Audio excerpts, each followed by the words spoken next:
Assalamualaikum warahmatullahi wabarakatuh. Perkenalkan, saya Diana dengan NPM 20120111314. Di sini saya akan menjelaskan pendapat saya terkait dengan penganalisisan yang sudah ditugaskan oleh Ibu Emilia Susanti selaku dosen pengampu. Baik, kita masuk ke dalam penganalisisan pertama, yaitu kaitan antara permasalahan-permasalahan sosial dalam hubungannya dengan kejahatan.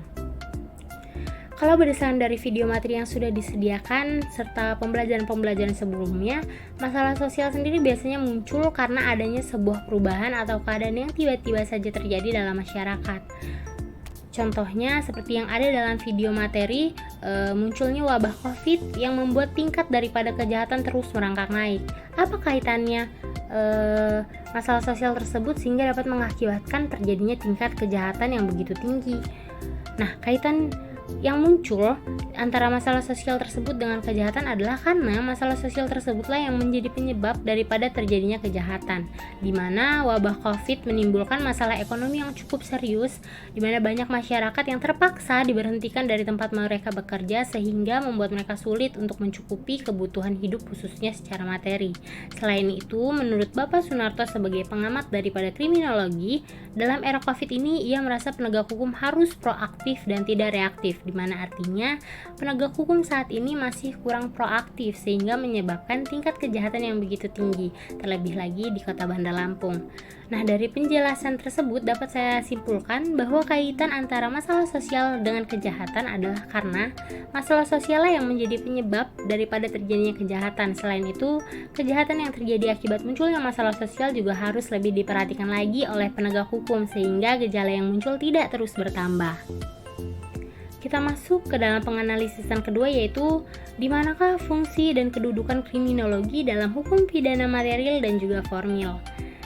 Berdasarkan pembelajaran sebelumnya, Ibu Emilia menjelaskan bahwa kriminologi adalah suatu cabang ilmu yang membahas mengenai kejahatan dan alasan-alasan mengapa seseorang melakukan kejahatan. Selain itu, kriminologi juga bertujuan untuk menemukan cara-cara yang efektif dalam mengatasi kejahatan tersebut. Nah, setelah saya melihat dan mempelajari video pembelajaran yang sudah diberikan, Ibu Eva Ahjani Zulfa sebagai ahli kriminologi dalam persidangan yang ada di video tersebut menjelaskan bahwa kriminologi sebenarnya memiliki makna yang luas. Nah, kriminologi sendiri dalam hukum pidana material dapat berfungsi sebagai pembantu di mana terkadang suatu perbuatan yang mungkin dianggap sebagai kejahatan yang melanggar norma masyarakat serta perlu diatasi, namun ternyata dalam hukum atau perundang-undangan pidana belum menetapkan perbuatan tersebut sebagai kejahatan atau perbuatan yang perlu diatasi. Maka dalam hal ini kriminologi dapat membuat suatu regulasi. Contohnya mungkin dalam perbuatan santet, di mana dalam masyarakat hal tersebut termasuk sebuah kejahatan, namun dalam hukum pidana belum menentukan perbuatan tersebut sebagai kejahatan. Maka kriminologi dapat menyarankan untuk membuat suatu regulasi atau saran agar masalah tersebut dapat diatasi meski tidak harus melalui sarana hukum pidana. Sedangkan dalam hukum pidana formil, kriminologi ini dapat membantu untuk menemukan penyebab daripada alasan kejahatan tersebut dilakukan agar kejahatan tersebut dapat dicegah. Contohnya ketika saat ini sedang marak perbuatan kejahatan berupa pencurian atau pembegalan di Provinsi Lampung, maka kriminologi dapat membantu hukum pidana formil untuk mencari alasan mengapa marak terjadinya pembegalan atau pencurian di Provinsi Lampung agar dapat menemukan solusi yang efektif untuk mencegah terjadinya kejahatan tersebut.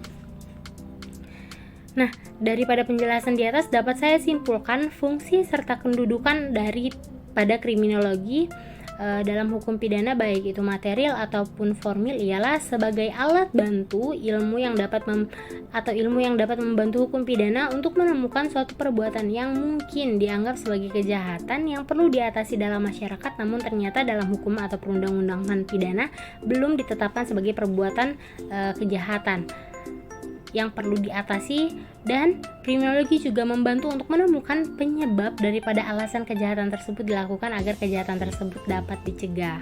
Kita masuk ke dalam penganalisisan ketiga, yaitu mengapa reaksi terhadap pelanggaran undang-undang juga dimasukkan ke dalam bidang kriminologi.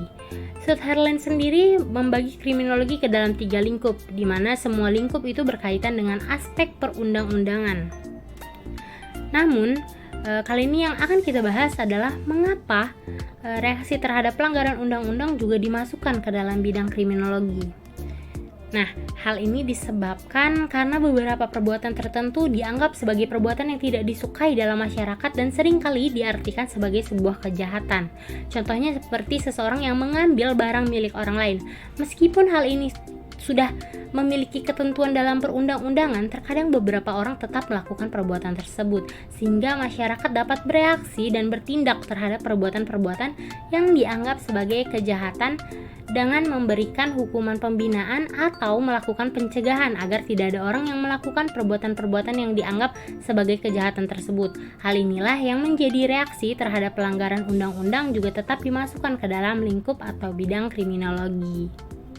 Nah, itulah pendapat saya terkait dengan penganalisisan yang sudah ditugaskan. Apabila ada salah kata, saya mohon maaf. Wassalamualaikum warahmatullahi wabarakatuh.